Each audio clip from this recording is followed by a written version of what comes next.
Bonjour à tous. Aujourd'hui, nous allons continuer notre cours qui porte sur le scanning. Donc, on est arrivé vers le scan ACK Flag Probe. Il faut savoir que les attaquants envoient généralement des paquets de sondes TCP avec un indicateur ACK qui est défini à un périphérique distant. Puis, essaie d'analyser les informations d'en-tête, donc le champ TTL et le champ Windows de ces paquets, qui vont recevoir de la cible, pour savoir si le port est ouvert ou bien fermé. Il faut savoir que l'analyse de la sonde du flag ACK exploite des vulnérabilités qui se trouvent dans la pile TCP/IP dérivée de la BSD. Ainsi, une telle attaque n'est efficace que sur les logiciels libres et les plateformes sur lesquelles le BSD dérive des piles TCP/IP. Il faut savoir qu'il y a plusieurs catégories de scans ACK Flag. Elles incluent d'abord le scan basé TTL. Dans cette technique d'analyse, vous devez d'abord envoyer des paquets de sondes ACK. Généralement, on envoie plusieurs milliers à différents ports TCP. Puis, on va analyser la valeur du champ TTL des paquets RST qu'on va recevoir. Si la valeur TTL du paquet RST sur un port particulier est inférieure à la valeur limite de 64, alors le port est ouvert. Tel que vous le voyez dans l'exemple affiché, le port 22 a renvoyé une valeur TTL qui est égale à 50, ce qui est inférieur à 64. Tous les autres ports ont renvoyé une valeur TTL de 80, qui est supérieure à 64. Par conséquent, le port 22 est le seul à être ouvert. Nous avons aussi un scan basé sur le champ Window ou fenêtre. Dans cette technique d'analyse, on doit d'abord envoyer les paquets de sondes toujours plusieurs milliers à différents ports TCP, puis on va analyser la valeur de retour. Et là, on va analyser en particulier le champ Window. Il faut savoir que l'utilisateur va utiliser cette technique d'analyse lorsque tous les ports renvoient la même valeur TTL. Si la valeur du champ Windows du paquet reset sur un port particulier est différente de 0, alors ce port est ouvert. L'exemple affiché montre que la valeur TTL renvoyée pour chaque paquet est la même. Par conséquent, on ne peut pas effectuer une analyse de sonde d'indicateur ACK basé sur TTL pour trouver les ports ouverts. Donc, nous observons la valeur du champ Window. Le troisième paquet a une valeur du champ qui n'est pas nulle, ce qui signifie que le port est ouvert, lorsque la valeur reset renvoyée est 0.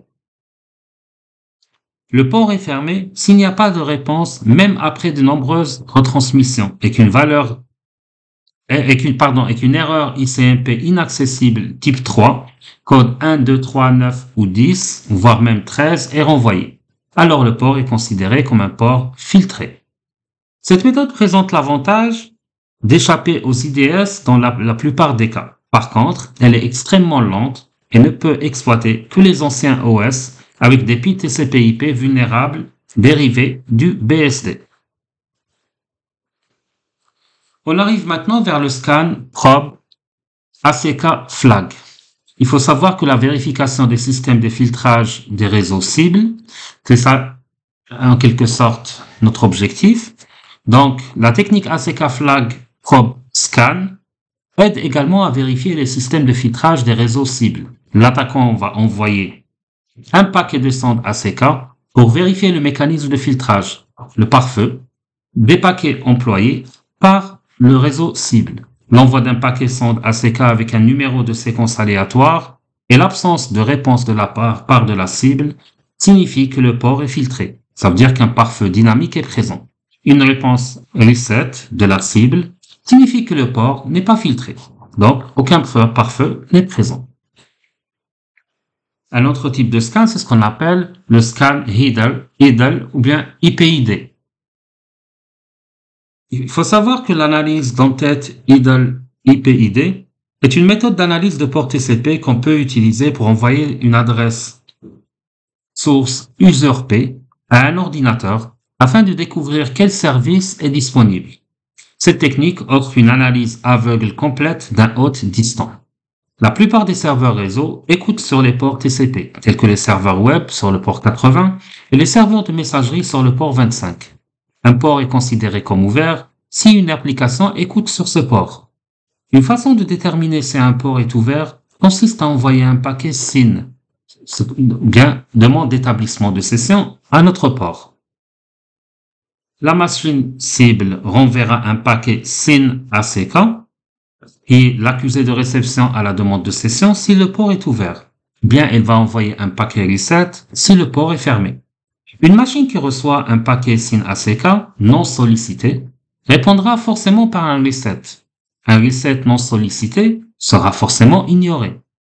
Chaque paquet IP sur Internet possède un numéro de fragment qu'on appelle identification, ou bien IP-ID.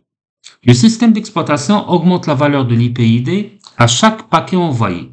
Ainsi, sonder un IP-ID donne à un attaquant le nombre de paquets envoyés depuis la dernière sonde. L'analyse idle. L'attaquant effectue cette analyse en usurpant l'identité d'un autre ordinateur via une usurpation d'identité.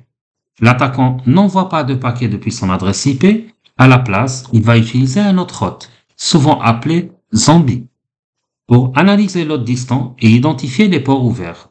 Dans cette attaque, l'attaquant attend les numéros de séquence de l'hôte zombie. Et si l'hôte distant vérifie l'adresse IP de la partie qui analyse l'adresse IP de la machine zombie, sera affiché. Dans notre scan idle, chaque paquet IP sur Internet possède un numéro d'identification de protocole Internet, qu'on a appelé tout à l'heure l'IP-ID. Il identifie de manière unique les fragments d'un datagramme IP original. Comme de nombreux systèmes d'exploitation augmentent simplement ce nombre pour chaque paquet qu'ils envoient, la vérification de l'IP-ID peut indiquer à un attaquant combien de paquets l'utilisateur a envoyé depuis la dernière vérification. Alors, pour cela, notre scan, si vous voulez, comment est-ce qu'il va se matérialiser? Dans un premier temps, pour effectuer une analyse inactive, on va essayer de trouver un zombie approprié. Un zombie qui attribue des paquets IP à IP-ID de manière incrémentielle sur une base globale est un zombie approprié ou inactif pour effectuer l'analyse inactive. Puis, plus l'intervalle de temps entre la demande et la réponse entre le zombie attaquant et la cible zombie est court, plus notre analyse sera rapide. Donc, on va choisir un zombie, on va sonder son numéro d'identification IP, donc l'IP-ID actuel. Alors, lors de la première étape, pour effectuer une analyse inactive, on doit trouver un zombie approprié. Un zombie approprié est un zombie qui attribue des paquets IP-ID de manière incrémentielle sur une base globale, ou bien un zombie inactif. Il faut savoir que plus l'intervalle de temps entre la demande et la réponse entre le zombie et la cible est courte, plus l'analyse sera rapide. Donc on va choisir notre zombie et on va sonder son numéro d'identification IP-ID actuel.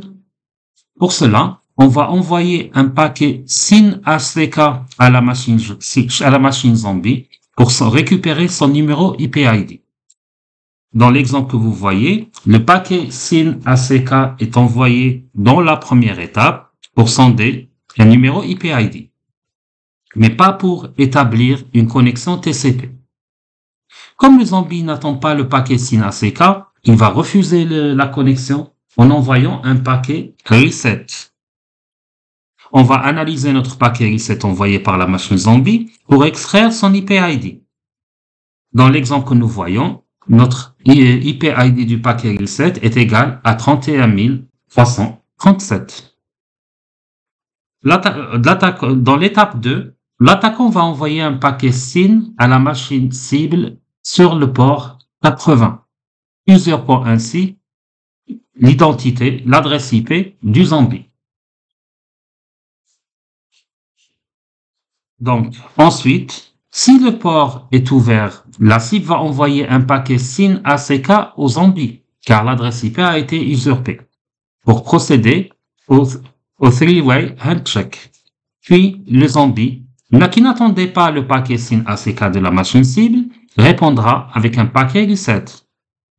Puisque chaque paquet IP possède un numéro d'identification de fragment qui augmente de 1 pour chaque transmission de paquet, le zombie utilisera désormais son prochain IP-ID disponible. Ça veut dire 31 338, la valeur précédente plus 1. Maintenant, supposons que le port est fermé.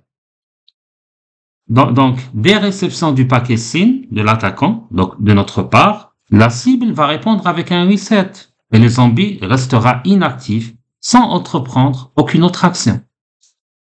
Lors de la troisième étape de notre attaque, maintenant, qu'est-ce qu'on va faire? On va suivre à nouveau l'étape 1 pour sonder le numéro IP-ID. Donc, on va renvoyer un autre SYN ACK à notre zombie. Il répondra normalement avec un paquet reset contenant un IP-ID. Supposons que le port de la cible était ouvert et que le zombie a déjà envoyé un paquet reset à la cible. Ensuite, le numéro IP-ID a été augmenté de 1. Désormais, le zombie répond avec un paquet reset à l'attaquant en utilisant son IP-ID suivant. Ça veut dire 31 339. Donc, la valeur initiale plus 2. Par conséquent, notre IP-ID a augmenté de 2. Ce qui implique que le port sur la machine cible était ouvert. Ainsi, à l'aide d'une analyse inactive, un attaquant peut découvrir les ports et les services ouverts sur la machine cible en usurpant son adresse IP avec l'adresse IP d'un zombie. On passe maintenant vers les scans UDP. On va essayer de voir d'abord ce qu'on appelle un UDP Row ICMP Port Unreachable Scanning. Ou bien, donc les scanners de port UDP utilisent le protocole UDP au lieu du protocole TCP. Il n'y a pas de négociation à 3 phases pour l'analyse UDP. Le protocole UDP peut être plus difficile à utiliser que le protocole TCP car on peut envoyer un paquet, mais nous ne pouvons pas déterminer si l'hôte est réellement actif, mort ou filtré. Cependant, on peut utiliser un ICMP qui vérifie les ports ouverts ou fermés. Si on envoie un paquet UDP à un port sans qu'une application n'y soit liée, la pile IP va renvoyer un paquet ICMP inaccessible au port. Si un port renvoie une erreur ICMP, ça veut dire qu'il est fermé. Et laissons les ports qui n'ont pas répondu s'ils sont ouverts ou filtrés à travers le pare-feu. Cela se produit parce que les ports ouverts n'ont pas besoin d'envoyer un accusé de réception en réponse à une sonde. Les ports fermés, quant à eux, ne sont même pas obligés d'envoyer un paquet d'erreurs. Lorsqu'on envoie un paquet vers un port UDP fermé, la plupart des hôtes envoient une erreur ICMP Port Unreachable. Ainsi, on peut déterminer si le port n'est pas ouvert, si à l'arrivée du paquet UDP ou d'erreur ICMP n'est pas garantie. Ainsi, les scanners UDP de ce type doivent mettre en œuvre la retransmission des paquets qui semblent perdus. Les scanners UDP interprètent le trafic perdu comme des ports ouverts. De plus, cette technique d'analyse est lente car elle limite le taux de message d'erreur ICMP en guise de compensation pour les machines qui appliquent la section 4.3.2.8 de la RFC 1812. Un hôte distant aura besoin d'accéder au socket ICMP brut pour distinguer les ports fermés des ports inaccessibles. Bien que les utilisateurs non-root ne puissent pas lire directement les erreurs de ports inaccessibles, Linux nous informe directement lorsqu'il reçoit des messages. Par exemple, un deuxième appel write vers un port fermé échouera généralement. Divers scanners tels que Netcat ou Pluvial psscan.c exécutent des fonctions qu'on appelle receive from sur les sockets UDP non bloquantes. Ils renvoient généralement un message try again, ou bien ce qu'on appelle essayer à nouveau avec une erreur numéro 13. Si l'erreur ICMP n'a pas été reçue ou si la connexion a été refusée avec un code d'erreur numéro 111, il faut savoir que cette technique est utilisée pour déterminer les ports ouverts lorsque des utilisateurs non-root utilisent si vous voulez, les paquets UDP. Les utilisateurs root peuvent également utiliser l'option -1, ce qu'on appelle Lamer UDP Scan, pour forcer ce processus. Il faut savoir que cette méthode est beaucoup moins informelle en ce qui concerne un port ouvert, car il n'y a pas de surcharge d'une prise de contact TCP. Cependant, si ICMP répond à chaque port indisponible, le nombre total de trames peut dépasser celui d'une analyse TCP. Les logiciels libres basés sur Microsoft n'implémentent généralement aucune limitation du débit ICMP. Par conséquent, Cette analyse fonctionne très efficacement sur les appareils Windows. Par contre, il faut savoir, donc je disais, par contre, il faut savoir que l'analyse UDP fournit uniquement les informations sur les ports. Si des informations supplémentaires sur les versions sont nécessaires, l'analyse doit être complétée par une analyse de détection de version. L'analyse UDP aussi nécessite un accès privilégié. Par contre, cette option d'analyse n'est disponible que sur les systèmes disposant des autorisations utilisateurs appropriées. La plupart des réseaux ont des quantités massives de trafic TCP. Par conséquent, l'efficacité de l'analyse UDP est faible. L'analyse UDP localisera les ports ouverts et fournira aux responsables de la sécurité des informations précieuses pour identifier les invasions réussies d'attaquants sur les ports UDP ouverts en raison d'applications de logiciels espions de chevaux de Troie et d'autres logiciels malveillants. On passe maintenant à un autre type d'analyse, ce qu'on appelle Init SCTP Scan. Alors, il faut savoir que le protocole SCTP pour Stream Control Transport Protocol est un protocole de couche de transport fiable orienté message. Il est utilisé comme alternative au protocole TCP et UDP car ses caractéristiques sont similaires à celles des deux protocoles cités. SCTP est spécifiquement utilisé pour effectuer des activités de multi-hébergement et de multi-streaming. Certaines applications SCTP incluent la découverte des services liés à la voie IP, à la téléphonie IP et au système de signalisation.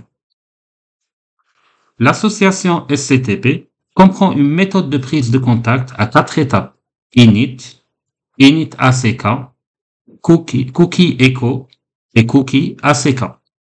Dans SCTP, l'analyse Init est effectuée rapidement en analysant des milliers de ports par seconde sur un réseau rapide, non obstrué par un pare-feu, offrant un sentiment de sécurité plus fort.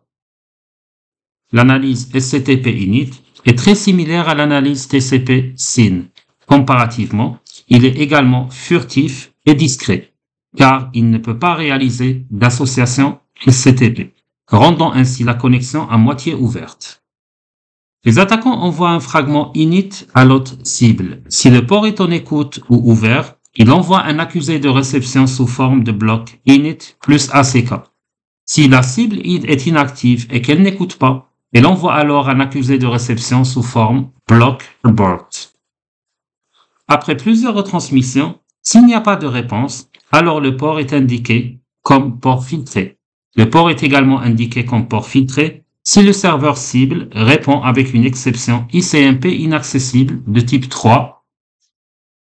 Alors, il faut savoir que cette approche a plusieurs avantages, notamment le fait de savoir que il faut savoir que l'analyse init peut clairement différencier les différents ports tels que les états ouverts, fermés et filtrés.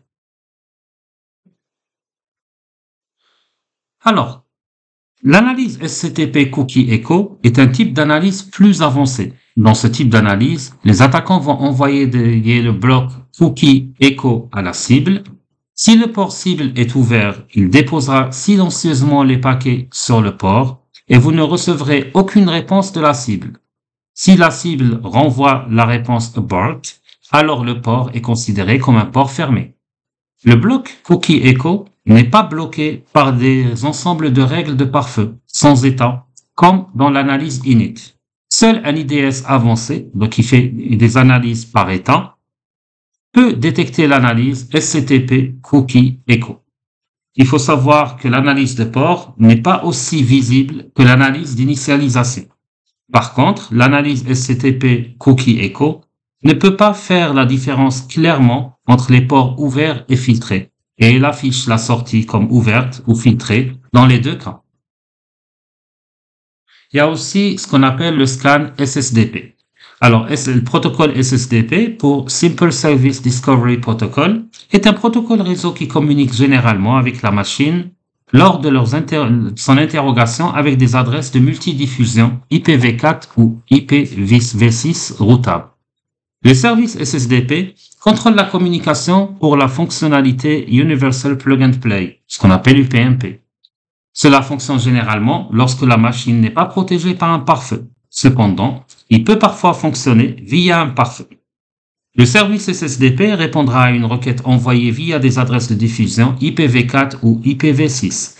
Cette réponse inclut les informations sur les fonctionnalités UPnP qui lui est associée.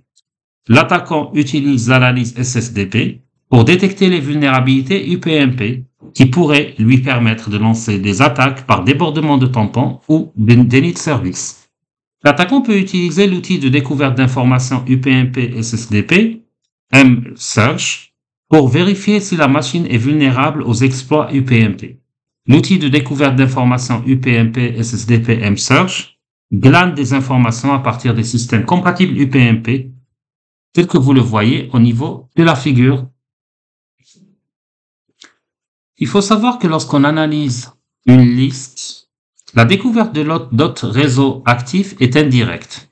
Qu'est-ce qu'on veut dire par cela? Une analyse de liste va générer et imprimer rapidement une liste d'adresses IP ou bien une liste de noms, sans réellement envoyer de requêtes ping ou analyser les autres. En conséquent, l'analyse de la liste affichera toutes les adresses IP comme non analysées. Donc, on aura 0 hôte actif. Par défaut, une résolution DNS inversée est toujours effectuée pour chaque hôte par Nmap pour connaître leur nom. Il faut savoir que l'analyse de liste peut effectuer une bonne vérification de l'intégrité. Aussi, l'analyse de liste permet de détecter des adresses IP mal définies dans la ligne de commande ou dans un fichier d'options. Elle répare principalement les erreurs détectées pour exécuter toute analyse active.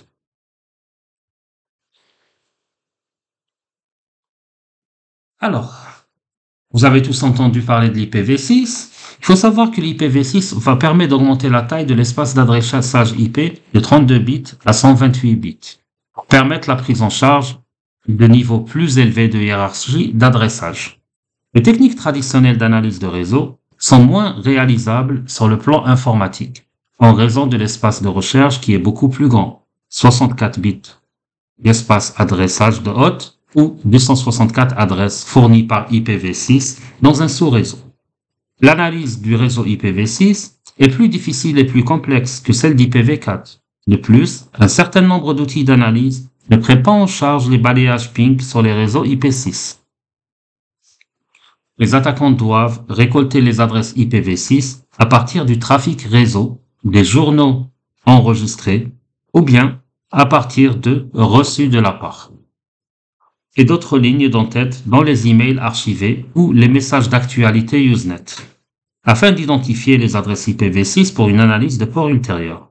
Cependant, l'analyse d'un réseau IPv6 fournit un grand nombre d'hôtes dans un sous-réseau. Si un attaquant peut compromettre un hôte de sous-réseau, il peut alors sonder l'adresse de multidiffusion locale du lien to all host. Si les numéros d'hôtes sont séquentiels ou utilisent un schéma régulier, l'attaquant peut analyser 264 adresses pour vérifier si un service ouvert particulier s'exécute sur un host de ce sous-réseau, au rythme prudent d'une sonde par seconde. Une telle analyse prendrait environ 5 milliards d'années. Les attaquants peuvent utiliser Nmap pour effectuer une analyse IPv6. Il faut savoir que chaque port se voit attribuer un service spécifique. Et chaque service a sa propre version. Certaines versions des protocoles ne sont pas sécurisées et peuvent permettre à des attaquants de compromettre la machine en exploitant cette vulnérabilité. La détection de versions de services va aider les attaquants à obtenir des informations sur les services en cours d'exécution et leur version sur un système cible. En obtenant des numéros de version de services précis, un attaquant peut déterminer à quels exploits le système cible est vulnérable. Par exemple, lorsque l'attaquant détecte le protocole SMB version 1 comme service en cours d'exécution sur la machine Windows cible, il pourra facilement effectuer une attaque de ransomware, par exemple en utilisant WannaCry, à l'aide de la combinaison de ports dérobés, Eternal Blue et Double Pulsar dans Metasploit. La technique de détection de version n'est rien d'autre qu'un examen des ports TCP et UDP. Les sondes de la base de données Nmap Service Probes sont utilisées pour interroger divers services et faire correspondre des expressions pour reconnaître et analyser les réponses. Il faut savoir que dans Nmap, les performances et la précision sont prioritaires. Et cela ne peut être obtenu qu'en réduisant le temps d'analyse. Il faut savoir qu'il y a aussi des techniques importantes pour réduire le temps d'analyse qui peuvent se décliner comme suit. D'abord, on va émettre tout ce qui est test non critique. Lors de l'exécution de l'analyse Nmap, la complexité temporelle peut être réduite par différentes méthodes, notamment en évitant une analyse intensive si seule une quantité minimale d'informations est nécessaire. Le nombre de ports analysés peut être limité grâce à des commandes spécifiques. L'analyse des ports, par exemple en utilisant "-sn", peut être ignorée si et seulement si l'on doit vérifier si les autres sont actifs ou non. Les types d'analyse avancés "-sc", "-sv", "-o", etc. peuvent être évités. La résolution DNS doit être activée uniquement lorsque cela est nécessaire. On peut aussi optimiser les paramètres de synchronisation. Pour contrôler l'activité d'analyse, Nmap vous fournit généralement l'option "-t" pour une analyse allant d'une agressivité temporaire de haut niveau à un niveau faible. Cela peut être extrêmement utile pour analyser des réseaux hautement filtrés. On peut aussi séparer et optimiser les analyses UDP. Étant donné que de nombreux services vulnérables utilisent le protocole UDP, l'analyse du protocole UDP est vitale et doit être analysée séparément, car les analyses TCP ont des exigences de performance et des caractéristiques de synchronisation différentes. De plus, l'analyse UDP est plus effectuée par la limitation du taux d'erreur ICMP que l'analyse TCP. Aussi, il est fortement recommandé de mettre à niveau Nmap. Il faut toujours utiliser la version mise à niveau de Nmap, car elle contiendra de nombreuses corrections de bugs, des améliorations algorithmiques importantes et des fonctionnalités haute performance telles que l'analyse ARP du réseau local. On peut exécuter aussi des instances Nmap simultanées. Donc, si on exécute Nmap sur l'ensemble du réseau, ceci va rendre généralement le système beaucoup plus lent et moins efficace. Nmap prend en charge la parallélisation et peut également être personnalisé en fonction des besoins spécifiques. Cela devient très efficace en se faisant une idée de la fiabilité du réseau tout en analysant un groupe plus important. La vitesse globale de l'analyse peut être améliorée en la divisant en plusieurs groupes et en les exécutant simultanément. On peut aussi faire le scan à partir d'un emplacement réseau favorable. Il est toujours conseillé d'utiliser Nmap depuis le réseau local de l'hôte vers la cible, lorsqu'on est dans le réseau interne, car ceci offrira une sécurité de défense en profondeur.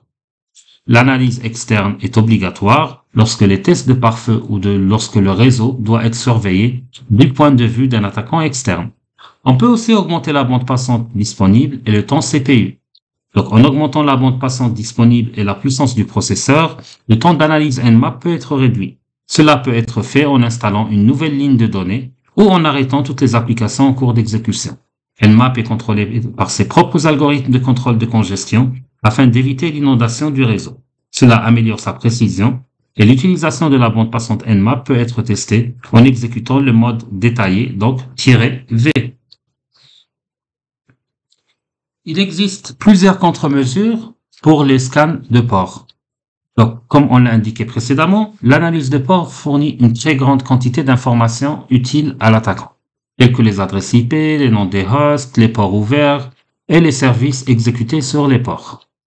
Les ports ouverts offrent spécifiquement à l'attaquant un moyen simple de pénétrer dans le réseau. Cependant, il n'y a aucune raison de s'inquiéter à condition que vous sécurisiez votre système ou votre réseau contre l'analyse des ports en adaptant les contre-mesures suivantes. D'abord, il faut configurer les règles du pare-feu et l'IDS pour détecter et bloquer les sondes. Le pare-feu peut être capable de détecter les sondes envoyées par les attaquants à l'aide d'outils d'analyse de port. Il ne doit pas permettre au trafic de le traverser après une simple inspection de l'entête TCP. Le pare-feu doit être capable d'examiner les données contenues dans chaque paquet avant de permettre au trafic de le traverser. On peut exécuter les outils d'analyse de port sur des hosts du réseau pour déterminer si le pare-feu détecte avec précision l'activité d'analyse de port. certains pare-feux font un meilleur travail que d'autres en termes de détection des analyses furtives. Par exemple, de nombreux pare-feux disposent d'options spécifiques pour détecter les analyses SYN, tandis que d'autres ignorent complètement les analyses FIN.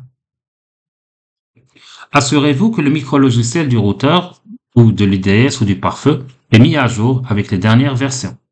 Configurez les pare-feux commerciaux pour protéger votre réseau contre les analyses rapides de port et les inondations SYN. Vous pouvez exécuter des outils tels que l'entrée de port pour détecter et arrêter les tentatives d'analyse de port sur les systèmes Linux. Les pirates utilisent aussi des outils tels que Nmap et effectuent une détection de système d'exploitation pour détecter les détails de votre système distant. Il est donc important d'utiliser des systèmes de détection d'intrusion. Dans ce cas, par exemple, Snort est une technologie de détection et de prévention des intrusions très utile, principalement parce que les signatures sont fréquemment disponibles auprès des auteurs publics. Vous pouvez garder le moins de ports ouverts possible et filtrer le reste, car l'intrus tentera d'entrer par n'importe quel port ouvert. Utilisez un ensemble de règles personnalisées pour verrouiller le réseau, bloquer les ports indésirables au niveau du pare-feu et filtrer les ports 135 à 159, 256 à 258, 389, 445, 1080, 1745 et 3268. Vous pouvez bloquer les services indésirables exécutés par les ports et mettre à jour les versions des services. Tout comme vous pouvez vous assurer que les versions des services exécutés sur les ports ne sont pas vulnérables. On peut aussi bloquer les types de messages ICMP entrants et tous les messages ICMP sortants de type 3, inaccessibles sur les routeurs frontaliers disposés devant le pare-feu principal d'une entreprise.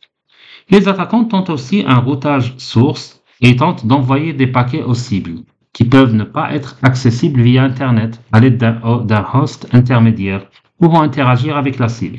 Par conséquent, il est nécessaire de vous assurer que votre pare-feu et votre routeur peuvent bloquer de telles techniques de routage source.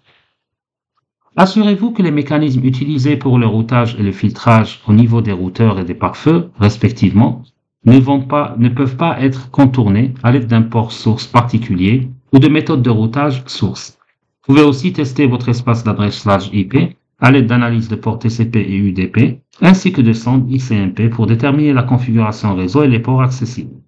Assurez-vous aussi que les règles anti-analyse et anti-usurpation d'identité sont configurées. Si un pare-feu commercial est utilisé, assurez-vous qu'il est patché avec les dernières mises à jour. Il a des règles anti-spoofing correctement définies et que ses services fast mode sont inutilisables dans les environnements Checkpoint Firewall.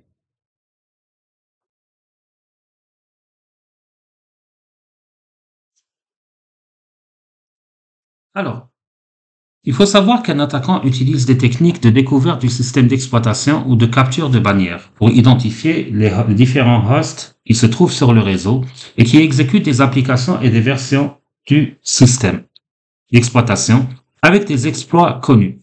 Cette section, là, on va essayer de voir comment se fait la capture des bannières, quels sont les types et les outils utilisés, ainsi que les contre-mesures utiles qu'on peut adopter contre elles.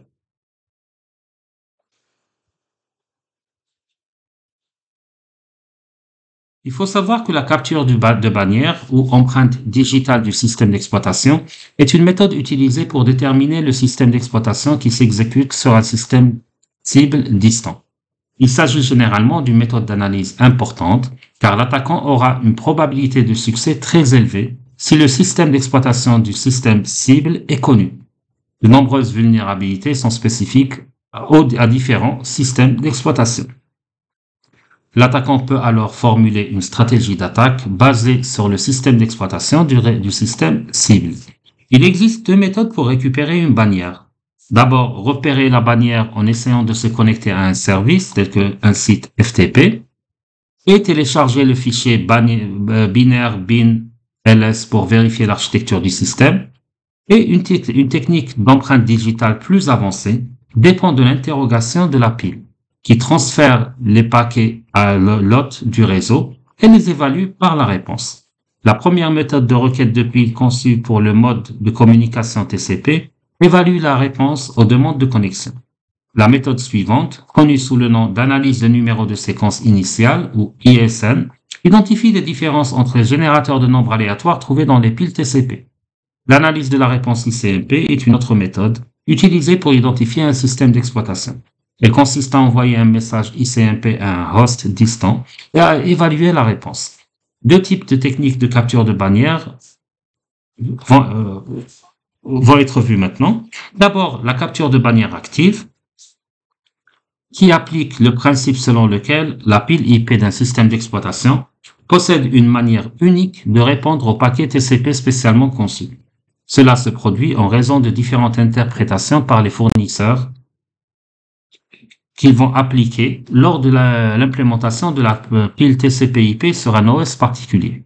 Lors de la capture active de bannière, l'attaquant envoie une variété de paquets mal formés, alloc, distants, et les réponses seront comparées à une base de données. Les réponses des différents systèmes d'exploitation varient en raison des différences dans l'implémentation de la pile TCP/IP. Par exemple, l'utilitaire d'analyse Nmap utilise une série de 9 tests pour déterminer une empreinte digitale d'un système d'exploitation ou d'une capture de bannière. Les tests fournissent quelques informations sur une attaque active de capture de bannière. Par exemple, dans un test, un paquet TCP avec un drapeau SYN et ECN Echo activé est envoyé vers le port TCP ouvert. Dans un autre test, un paquet TCP sans indicateur activé est envoyé dans un port TCP ouvert et ce type de paquet est un paquet nul, etc. L'objectif de ces tests est de trouver des modèles dans la séquence initiale de nombres choisis par les implémentations TCP en répondant à une demande de connexion. Ils peuvent être classés en groupes tels que le 60K traditionnel de nombreuses anciennes, si vous voulez, distributions Unix. Les incréments aléatoires, c'est les versions les plus récentes de Solaris, IRIX, FreeBSD, Digital Unix, Gray et d'autres systèmes. Ou bien les véritables incréments aléatoires sur tout ce qui est Linux 2.0 et plus, sur les OpenVMS, AIX plus récents, etc. Et les différentes variantes de Windows qui utilisent des modèles dépendants du temps, dans lesquels l'ISN est incrémenté d'un montant fixe pour chaque occurrence. L'autre approche qui existe pour détecter les systèmes d'exploitation, c'est ce qu'on appelle la capture passive de bannière. Tout comme la capture active de bannière, la capture passive de bannière dépend également de l'implémentation différentielle de la pile et des différentes manières dont un système d'exploitation va répondre au paquet. Cependant, au lieu de s'appuyer sur l'analyse de l'hôte cible, l'empreinte digitale passive capture des paquets de l'hôte cible via un reniflage pour étudier les signes révélateurs pouvant révéler le système d'exploitation. Alors, la capture passive, qu'est-ce qu'elle comprend? D'abord, il y a une récupération de bannière à partir des messages d'erreur. Les messages d'erreur fournissent des informations telles que le système du serveur, le type de système d'exploitation, les outils SSL utilisés par le système distant cible. Ou bien, on va tout simplement sniffer le trafic réseau. Donc, on va essayer de capturer et d'analyser les paquets de la cible, ce qui permet à l'attaquant de déterminer le système d'exploitation utilisé par le système distant. La troisième approche, c'est la capture de bannière à partir des extensions de page. Par exemple, je vais chercher une extension dans l'URL pour m'aider à déterminer la version de l'application. Par exemple, si je parle de .aspx, ceci signifie que j'ai affaire à un serveur de ZS et une plateforme Windows. Les 4 domaines qui déterminent généralement le système d'exploitation sont le TTL, donc la durée de vie des paquets, la taille de la fenêtre, est-ce que le bit DF est défini, DF pour dire Don't Fragment, et le TOS, ce qu'on appelle le Type of Services. Le système d'exploitation, c'est lui qui définit son TOS. Si oui, de quel paramètre s'agit-il? Il faut savoir que les empreintes digitales passives ne sont ni totalement précises, ni limitées à ces 4 signatures. Cependant, on peut améliorer leur précision en examinant plusieurs signatures et en combinant les informations.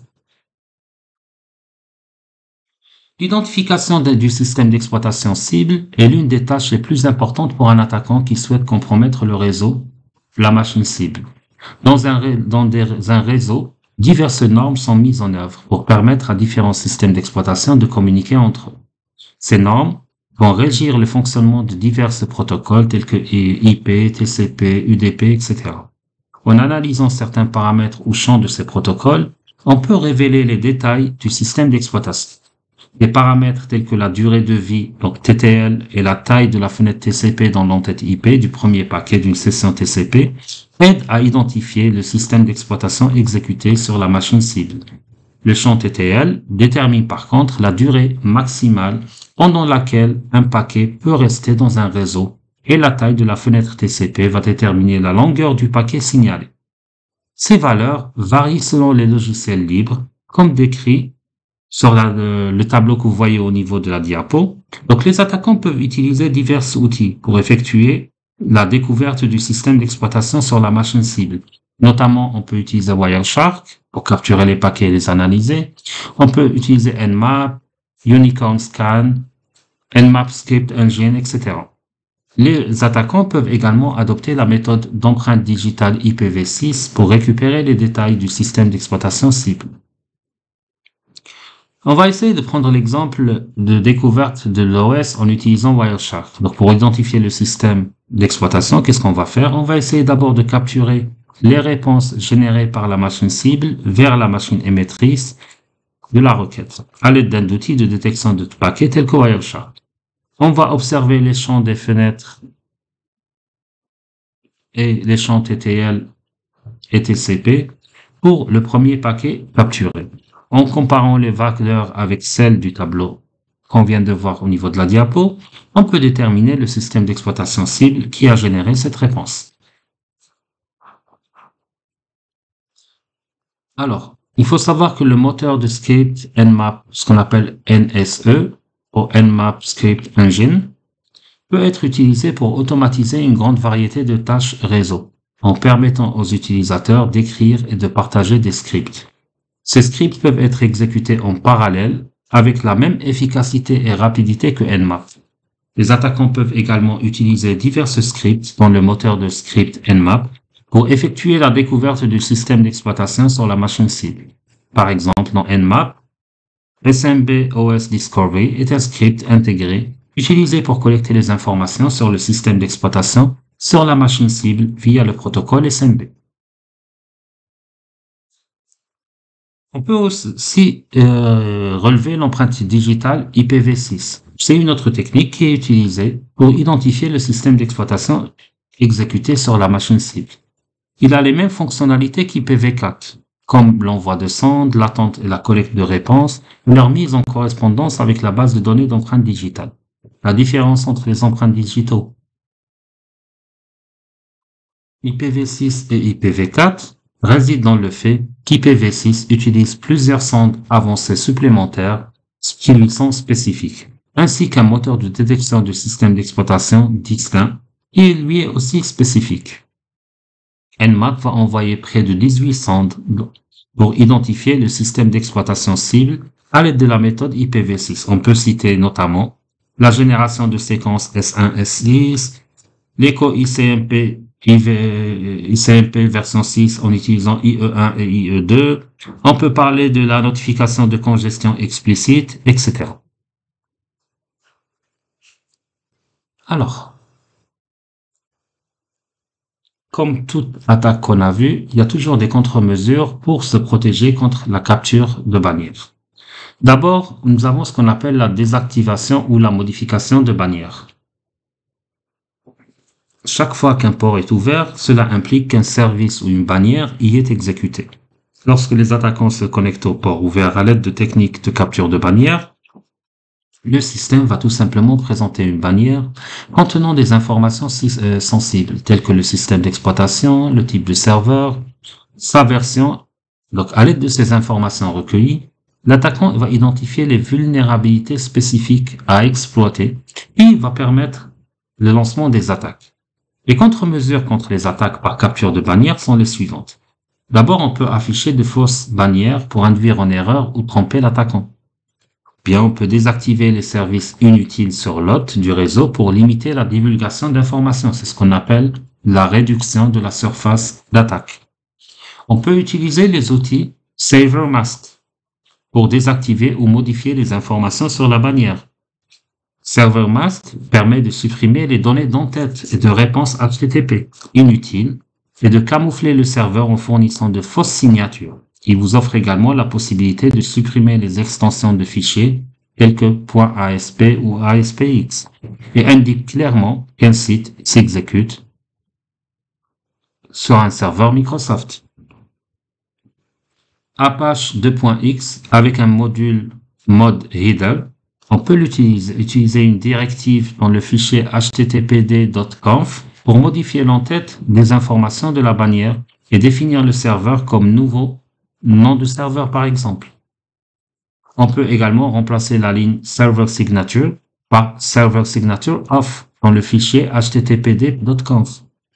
Les détails du fournisseur et la version dans les bannières doivent être tout simplement désactivés. Maintenant, on peut aussi masquer les extensions de fichiers dans les pages web. Donc, comme on l'a dit et répété, les extensions de fichiers révèlent des informations sur les technologies du serveur sous-jacent qu'un attaquant peut utiliser pour lancer ses attaques. Il existe des contre-mesures. Par exemple, on va masquer les extensions de fichiers pour masquer la technologie web.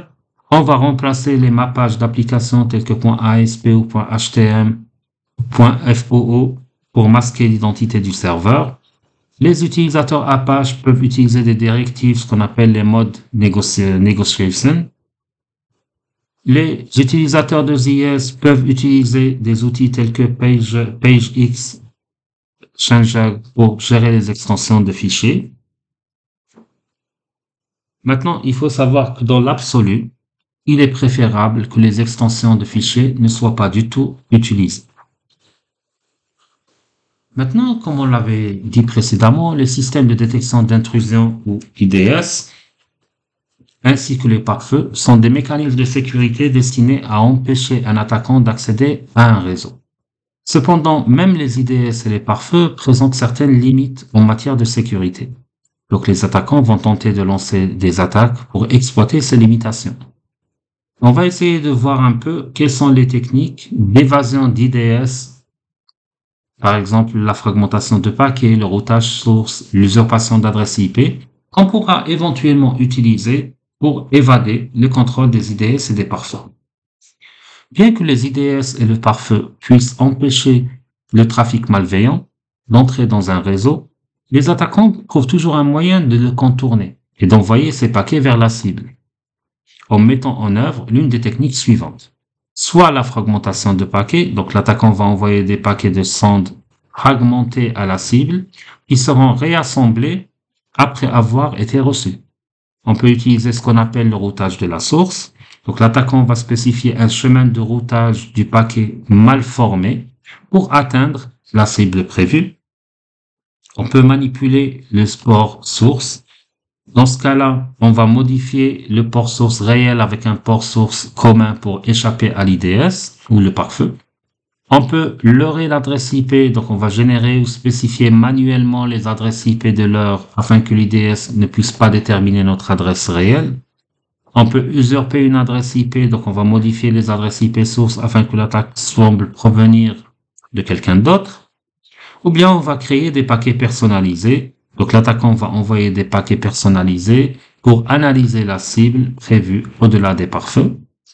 Ou bien on va utiliser ce qu'on appelle la technique d'ordre aléatoire des hosts. Donc l'attaquant va analyser un nombre d'hôtes dans le réseau cible dans un ordre aléatoire pour analyser les cibles prévues qui se trouvent au-delà du pare-feu. Comme on peut envoyer des checksums incorrects, dans ce cas-là, on va, si vous voulez, envoyer des checksums de contrôle TCP ou UDP incorrects ou faux à la cible prévue. On peut utiliser des serveurs proxy pour masquer la source. Ou bien on peut utiliser tout simplement des anonymiseurs, tout simplement pour contourner les censeurs d'Internet et échapper à certaines règles d'IDS et de pare-feu. Alors, nous allons commencer par la fragmentation de paquets. La fragmentation de paquets fait référence à la division d'un paquet en sondes de plusieurs paquets plus petits, ce qu'on appelle les fragments. Lors de leur envoi vers le réseau, lorsque les paquets atteignent le l'hôte, l'IDS et les pare-feux derrière l'hôte les mettent généralement tous en file d'attente et les traitent un par un. Cependant, étant donné que cette méthode de traitement implique une plus grande consommation de ressources CPU et réseau, la configuration de la plupart des IDS les amène à ignorer les paquets fragmentés lors de l'analyse des ports. Par conséquent, les attaquants utilisent des outils de fragmentation de paquets tels que Nmap ou FragRoute pour diviser le paquet de centre en paquets plus petits qui contournent les techniques d'analyse de ports utilisées par l'IDS. Une fois que ces fragments atteignent l'hôte destiné, ils sont réassemblés pour former un seul paquet. On peut faire une analyse SYN ou FIN en utilisant un fragment de paquet. Ce n'est pas une nouvelle méthode d'analyse, mais une modification des techniques qu'on a vues précédemment. Ce processus d'analyse a été développé pour éviter les faux positifs générés par d'autres analyses en raison d'un dispositif de filtrage de paquets sur le système cible. L'entête TCP est divisée en plusieurs paquets pour échapper au filtre de paquets. Pour toute transmission, chaque entête TCP doit avoir le port source et de destination du paquet initial, 8 octets ou en d'autres termes 64 bits. Les indicateurs initialisés dans le paquet suivant permettent à l'hôte distant de réassembler les paquets dès leur réception via un module de protocole Internet qui détecte les paquets de données fragmentés à l'aide de valeurs équivalentes du champ de la source, de la destination, du protocole et de l'identification. Lors de cette analyse, le système divise l'entête TCP en plusieurs fragments et les transmet sur le réseau. Cependant, le réassemblage IP côté serveur peut entraîner des résultats imprévisibles et anormaux, tels qu'une fragmentation des données d'entête IP. Certains hôtes peuvent ne pas réussir à analyser et à réassembler les paquets fragmentés, ce qui peut entraîner des pannes, des redémarrages ou même des vidages de surveillance des périphériques réseau. Certains pare-feux peuvent avoir des ensembles de règles qui bloquent les files d'attente de fragmentation IP dans le noyau. Par exemple, l'option config IP always defrag dans le noyau Linux. Bien que cela ne soit pas largement implémenté en raison de ses effets néfastes sur les performances, étant donné que de nombreux IDS utilisent des méthodes basées sur les signatures pour indiquer les tentatives d'analyse des entêtes IP ou TCP. L'utilisation de la fragmentation évite souvent ce type de filtrage et de détection des paquets, ce qui entraîne une forte probabilité de provoquer des problèmes sur les réseaux cibles. Les attaquants utilisent la méthode d'analyse SYN ou FIN avec fragmentation IP pour échapper à ce type de filtrage et de détection. La capture d'écran que vous voyez ici montre l'analyse SYN-FIN à l'aide d'outils Nmap. Il faut savoir qu'un datagramme IP contient divers champs, y compris le champ d'options IP. Il stocke les informations de routage, source et comprend une liste d'adresses IP via lesquelles le paquet voyage jusqu'à sa destination. Au fur et à mesure que le paquet traverse les nœuds du réseau, chaque routeur examine l'adresse IP de destination et choisit le prochain saut pour diriger le paquet vers la destination. Lorsque les attaquants envoient les paquets mal formés à une cible, les paquets transitent par divers routeurs et passerelles pour atteindre la destination. Dans certains cas, les routeurs du chemin peuvent inclure des pare-feux et des IDS configurés qui bloquent ces paquets. Pour les éviter, les attaquants appliquent un mécanisme de routage source souple ou strict dans lequel ils manipulent le chemin de l'adresse IP du champ des options IP afin que le paquet emprunte un chemin défini par l'attaquant, 5 routeurs configurés par pare-feu ou IDS pour atteindre la destination, évitant ainsi les pare-feux et les IDS. Vous voyez un exemple illustratif au niveau de la figure à ce niveau-là. La manipulation du port source est une autre technique utilisée pour contourner les équipements de sécurité, où les numéros de port réels sont manipulés par des numéros de port communs pour contourner certaines règles de sécurité. Les principales erreurs de configuration de sécurité se produisent en raison d'une confiance aveugle dans le numéro de port source. L'administrateur configure principalement le pare-feu en autorisant le trafic entrant provenant de ports bien connus, tels que les ports HTTP, DNS, FTP, etc. Le pare-feu peut simplement autoriser le trafic entrant provenant des paquets envoyés par des attaquants utilisant les ports communs. Bien que les pare-feux puissent être sécurisés à l'aide de proxy au niveau de l'application ou d'éléments de pare-feu analysant le protocole, cette technique aide l'attaquant à contourner facilement les règles du pare-feu. L'attaquant tente de manipuler le numéro de port d'origine avec des numéros de port communs, ce qui peut facilement contourner l'IDS pare-feu. La technique de l'heure d'adresse IP fait référence à la génération ou à la spécification manuelle des adresses IP des leurres pour échapper aux IDS ou aux pare-feu. Il semble à la cible que les leurres ainsi que les hosts analysent le réseau. Cette technique rend difficile pour l'IDS ou le pare-feu de déterminer quelle adresse IP analyse réellement le réseau et quelle adresse IP sont des leurs. L'outil d'analyse Nmap est livré avec une fonction d'analyse intégrée appelée analyse de leurres, qui masque une analyse avec des leurres. Cette technique génère plusieurs adresses IP pour effectuer une analyse, ce qui rend l'identification de la source d'origine à partir des journaux enregistrés difficile pour le mécanisme de sécurité cible tel que IDS, pare-feu, etc. L'IDS cible peut signaler une analyse à partir de l'adresse IP 5.0 par exemple. Cependant, il ne peut pas faire la différence entre l'adresse IP d'analyse réelle et l'adresse IP leurre inoffensive.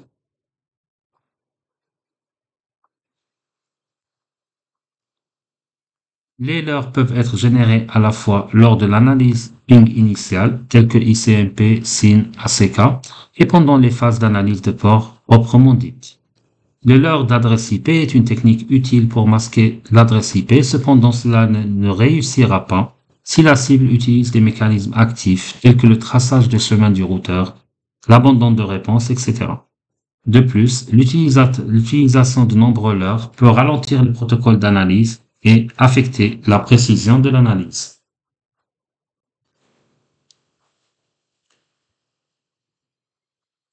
Il faut savoir que la plupart des pare-feux filtrent les paquets en fonction de leur adresse IP source. Ces pare-feux examinent l'adresse IP source et déterminent si le paquet prévient d'une source légitime ou illégitime. L'IDS va filtrer les paquets provenant de sources illégitimes. Les attaquants utilisent une technique d'usurpation d'adresse IP pour contourner ces IDS ou ces pare-feux. L'usurpation d'adresse IP est une technique de détournement dans laquelle un attaquant obtient l'adresse IP d'un ordinateur, modifie les entêtes des paquets et envoie des paquets de réseau à une machine cible, se faisant passer pour un host légitime. Les paquets semblent être envoyés depuis une machine légitime, mais sont en réalité envoyés depuis la machine de l'attaquant, tandis que l'adresse IP de sa machine est masquée. Lorsque la victime répond à l'adresse, elle revient à l'adresse usurpée et non à la véritable adresse de l'attaquant. Les attaquants utilisent principalement l'usurpation d'adresse IP pour effectuer les attaques DOS.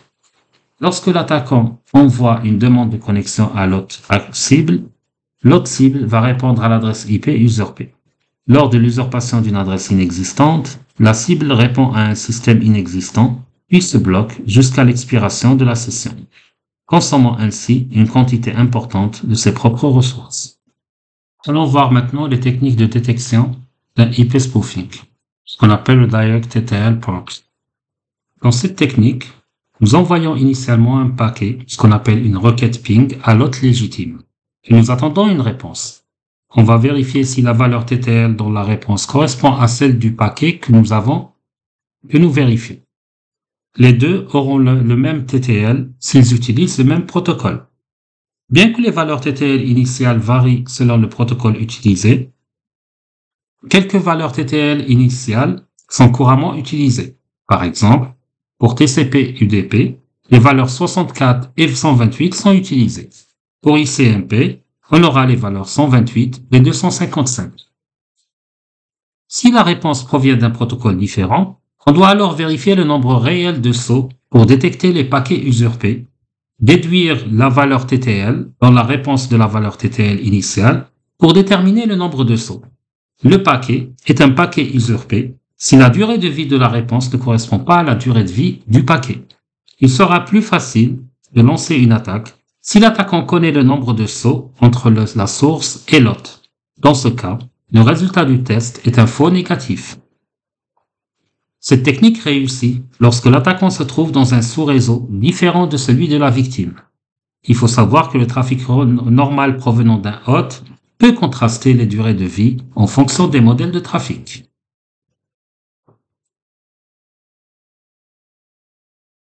Les utilisateurs peuvent souvent identifier les paquets usurpés en surveillant le numéro d'identification IP-ID dans les entêtes des paquets IP. L'IP-ID augmente progressivement chaque fois qu'un système envoie un paquet. Chaque paquet IP sur le réseau possède un numéro d'identification de fragment qui augmente de 1 pour chaque transmission de paquet. Pour identifier si un paquet est usurpé, il faut envoyer un paquet de sonde à l'adresse IP source du paquet et observer le numéro IP-ID dans la réponse.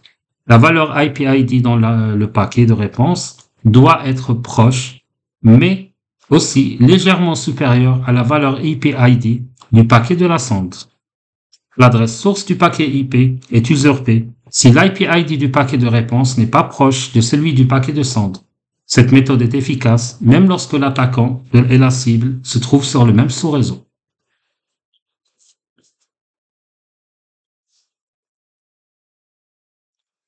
Le TCP peut optimiser le contrôle de flux du côté de l'expéditeur et du destinataire grâce à son algorithme.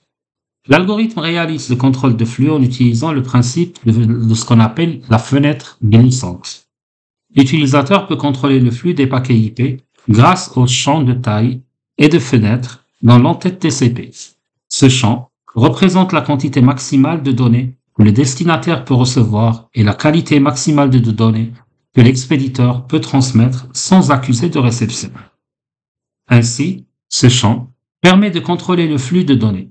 L'expéditeur doit arrêter d'envoyer des données à chaque fois que la taille de la fenêtre est définie sur 0. Dans le contrôle de flux général, l'expéditeur doit arrêter d'envoyer les données une fois que la taille initiale de la fenêtre est épuisée. L'attaquant qui ignore l'existence du paquet ACK contenant les informations sur la taille de la fenêtre pourrait continuer à envoyer des données à la victime. Si la victime reçoit des paquets de données au-delà de la taille de la fenêtre, il s'agit de paquets usurpés. Pour un contrôle de flux efficace et une détection précoce de l'usurpation d'identité, la taille initiale de la fenêtre doit être très petite. La plupart des attaques de type spoofing se produisent lors du handshake, car il est difficile de créer plusieurs réponses d'usurpation d'identité avec le numéro de séquence correct. Par conséquent, appliquer la méthode de détection des paquets usurpés par contrôle de flux lors du handshake et généralement, dans un handshake TCP, l'hôte envoyant le paquet SYN initial attend un SYN ACK avant d'envoyer le paquet ACK. Pour vérifier si vous recevez la requête SYN du client authentique ou d'un client usurpé, il faudra définir le SYN ACK sur 0. Si l'expéditeur envoie un ACK avec des données, cela signifie que l'expéditeur est usurpé. En effet, lorsque SYN ACK est défini sur 0, l'expéditeur doit y répondre uniquement avec un paquet ACK sans données supplémentaires. Les attaquants envoyant des TCP usurpés ne recevront pas les paquets SYN ACK de la cible. Donc, les attaquants ne peuvent pas répondre au changement dans la taille de la fenêtre de congestion. Lorsque le trafic reçu continue après avoir épuisé la taille d'une fenêtre, les paquets sont très probablement usurpés.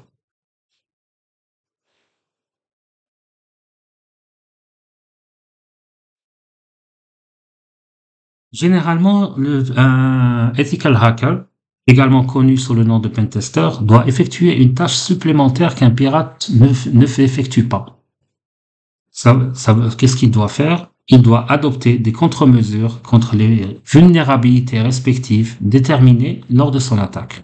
Ceci est essentiel car connaître les failles de sécurité de votre réseau ne sert à rien, à moins que vous n'adoptiez les mesures pour vous protéger contre les véritables pirates informatiques. Comme mentionné précédemment, l'usurpation d'adresse IP est l'une des techniques adoptées par un pirate pour s'introduire dans le réseau cible. Par conséquent, afin de protéger votre réseau contre les pirates des attaques externes, vous devez appliquer des contre-mesures d'usurpation d'adresse IP aux paramètres de sécurité de votre réseau. Certaines contre-mesures contre l'usurpation d'adresse IP sont les suivantes. D'abord, il faut éviter toutes les relations de confiance. En d'autres termes, ne comptez pas sur l'authentification basée IP, car les attaquants peuvent se faire passer pour des hôtes de confiance et vous envoyer des paquets malveillants. Si vous acceptez ces paquets en supposant qu'ils sont, disons, fiables, parce qu'ils proviennent de votre cible de confiance, le code malveillant infectera votre système. Par conséquent, il est conseillé de tester tous les paquets, même lorsqu'ils proviennent de l'un de vos hôtes de confiance. Vous pouvez éviter ce problème en mettant en œuvre une authentification par mot de passe, ainsi qu'une authentification basée sur une relation de confiance. La deuxième technique, c'est d'utiliser des pare-feux et des mécanismes de filtrage. Comme indiqué préalablement, vous devez filtrer tous les paquets entrants et sortants afin d'éviter les attaques et la perte d'informations sensibles. Un pare-feu peut empêcher les paquets malveillants d'entrer dans votre réseau privé et empêcher de graves pertes de données. Vous pouvez utiliser des listes de contrôle d'accès, ce qu'on appelle les ACL, Access Control List, pour bloquer les accès non autorisés.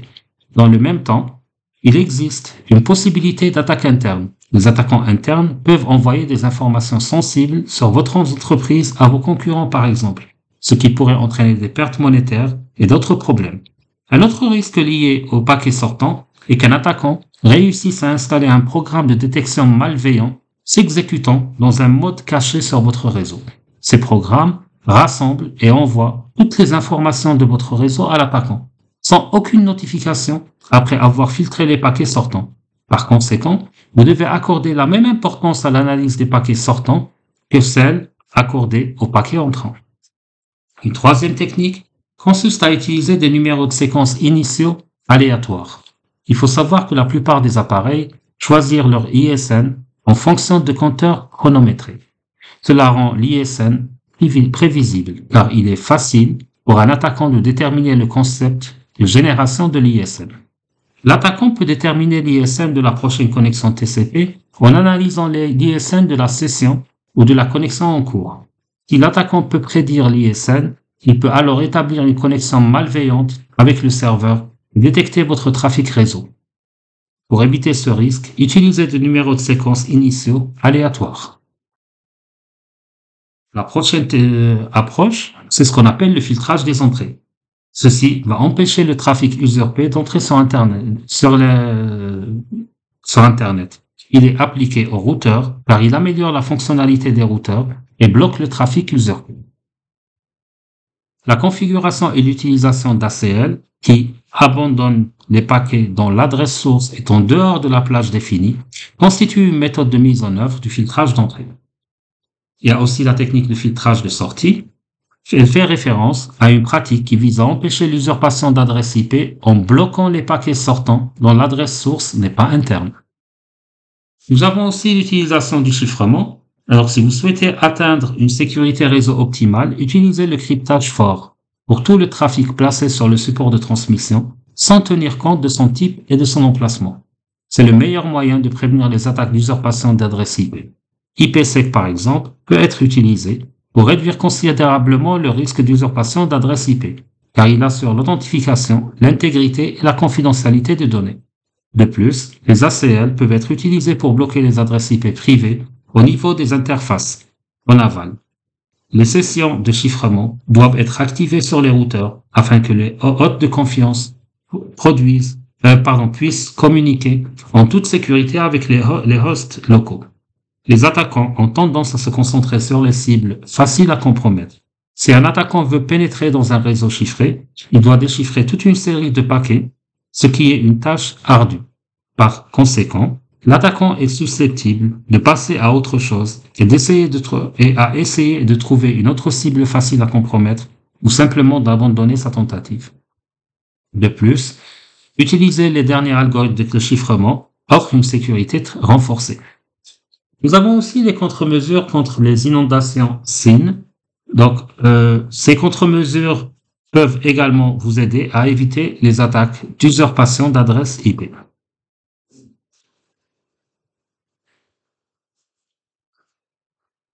Alors, pour la création de paquets personnels, vous avez plusieurs outils. On peut citer notamment l'utilisation de Nmap. Donc, l'attaquant peut envoyer des données binaires en tant que payload à travers des paquets transmis pour essayer de faire le chiffrement au-delà des pare-feux. Par exemple, essayer d'envoyer data 0x deadbeef. Nous avons aussi la création de paquets personnalisés en utilisant les outils de confection de paquets. Donc là, qu'est-ce qu'il va faire? Que va faire notre attaquant? Il va tout simplement essayer de créer des paquets personnalisés en utilisant différents outils tels que Colasoft Packet Builder, bien NetScan Tool Pro, pour tout simplement essayer de scanner les cibles derrière les pare-feux. On peut aussi personnaliser les paquets en personnalisant des chaînes de caractères. Donc, c'est des chaînes qu'on va rajouter à notre paquet. Donc là, qu'est-ce que va faire l'attaquant? Il va tout simplement essayer d'envoyer des chaînes de caractères qui représentent la charge utile à travers des chaînes de caractères régulières qu'il a déjà prévues au préalable. Ils seront envoyés vers la machine pour essayer de scanner tout ce qu'il y a derrière le paquet. Par exemple, si on envoie data string, ph34, etc. On peut aussi rajouter des données aléatoires à un paquet. Pourquoi est-ce qu'on va faire ça? Tout simplement, le fait de rajouter un certain nombre d'octets de données de manière aléatoire, on va essayer de les envoyer par rapport à certains types de protocoles, ce qui va nous permettre d'évader certaines protections. Il faut savoir que l'attaquant analyse le nombre d'hôtes du réseau cible dans un ordre aléatoire. Ceci lui permet d'analyser la cible prévue qui se trouve au-delà du pare-feu. Donc, l'option utilisée par Nmap pour analyser avec un ordre d'hôtes aléatoire, c'est tout simplement le fait de mettre randomize host, qui permet d'envoyer de bed checksum, donc des mauvais contrôles d'erreurs. L'attaquant, qu'est-ce qu'il va faire? Il va tout simplement envoyer des paquets avec des sommes de contrôle TCP et UDP incorrectes ou fausses à la cible prévue pour éviter, si vous voulez, certaines règles du pare-feu. Donc, généralement, ces checksums seront utilisés pour garantir l'intégrité des données. Donc, l'envoi des paquets avec des checksums incorrects peut aider l'attaquant à acquérir des informations provenant de systèmes mal configurés en vérifiant toutes les réponses de ces systèmes. S'il y a une réponse, qui provient de l'IDS ou du pare-feu, qui n'a pas vérifié la somme de contrôle obtenue. Donc, s'il n'y a pas de réponse ou si les paquets sont abandonnés, on peut alors déduire que le système est configuré correctement. Cette technique demande à Nmap d'envoyer tout simplement des paquets avec des checksums TCP, UDP, voire même SCTP non valides à un autre cible. Donc là, c'est simple à faire. Vous faites nmap-bed-sum. Alors, un serveur proxy, c'est quoi? C'est tout simplement une application qui peut servir d'intermédiaire pour se connecter à d'autres ordinateurs. Donc, un serveur proxy est généralement utilisé comme pare-feu pour protéger le réseau local des attaques externes. Il peut être utilisé en tant que multiplexeur d'adresses IP qui permet à plusieurs ordinateurs de se connecter à Internet lorsqu'on n'a qu'une seule adresse IP. C'est même le principe de tout ce qui est NAT et PAT. Il est utilisé aussi pour anonymiser une navigation sur le web dans une certaine mesure. Je pèse les mots, je dis bien dans une certaine mesure. On peut aussi l'utiliser pour extraire du contenu indésirable tel que les publicités ou bien du matériel inapproprié à l'aide de serveurs proxy spécialisés. Ou bien on peut l'utiliser pour fournir une protection contre les attaques de piratage ou bien tout simplement pour économiser la bande passante. Alors, comment va fonctionner ce proxy? Il faut savoir qu'initialement, lorsqu'on va utiliser un proxy pour demander une page web particulière sur un serveur réel, le serveur proxy va recevoir cette page. Ensuite, il va envoyer... le serveur proxy reçoit votre requête. Ensuite, il va envoyer votre demande au serveur réel en son nom à lui. Donc, il sera un intermédiaire entre vous et le serveur réel pour transmettre votre demande et la réponse à votre demande. Dans ce processus, le proxy va recevoir la communication entre client et application de destination. Pour tirer parti d'un serveur proxy, l'attaquant doit configurer les programmes clients afin qu'ils puissent envoyer leurs requêtes au serveur proxy plutôt qu'à la destination finale. Mais pourquoi est-ce qu'un attaquant va essayer d'utiliser un proxy? Il faut savoir qu'il est plus facile pour un attaquant d'attaquer ou de pirater un système particulier que de dissimuler la source de l'attaque. Par conséquent, le principal défi pour un attaquant est de cacher son identité afin qu'il ne puisse pas être retrouvé. Ainsi, il va utiliser un serveur proxy pour éviter la détection d'une attaque en masquant son adresse IP. Lorsqu'une attaque utilise un proxy pour se connecter à un système cible, les journaux du serveur vont enregistrer l'adresse source du proxy et non pas l'adresse source de l'attaquant. Les sites proxy aident l'attaquant à naviguer sur Internet de manière anonyme et à accéder à des sites bloqués, c'est-à-dire de contourner les restrictions du pare-feu. Ainsi, par exemple, un attaquant peut surfer de manière anonyme sur des sites restreints sans utiliser son adresse IP source. Donc, si on résume les choses, un attaquant va utiliser un serveur proxy pour masquer la source réelle d'une analyse et contourner certaines restrictions IDS ou pare-feu.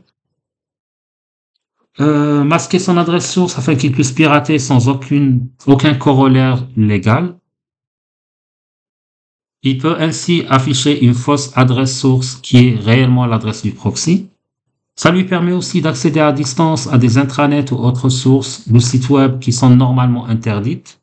Ça lui permet aussi d'interrompre toutes les requêtes envoyées par un utilisateur et de les transmettre vers une troisième destination. Par conséquent, les victimes ne pourront identifier que l'adresse du serveur proxy. Aussi, il peut le faire pour chaîner plusieurs serveurs proxy pour éviter la détection, c'est ce qu'on verra par la suite. Il faut savoir que certains serveurs proxy sont gratuits, ils sont disponibles sur Internet. Ils peuvent vous aider à accéder à des sites restreints sans révéler votre adresse IP. Par exemple, dans le moteur de recherche Google, tapez serveur proxy gratuit pour avoir une liste de ces serveurs. Sélectionnez-en un dans une liste, téléchargez-le, installez-le ou bien carrément utilisez-le en ligne. Ça vous permettra de naviguer de manière presque anonyme sans révéler votre adresse IP légitime. Alors, le chaînage de proxy, c'est quoi?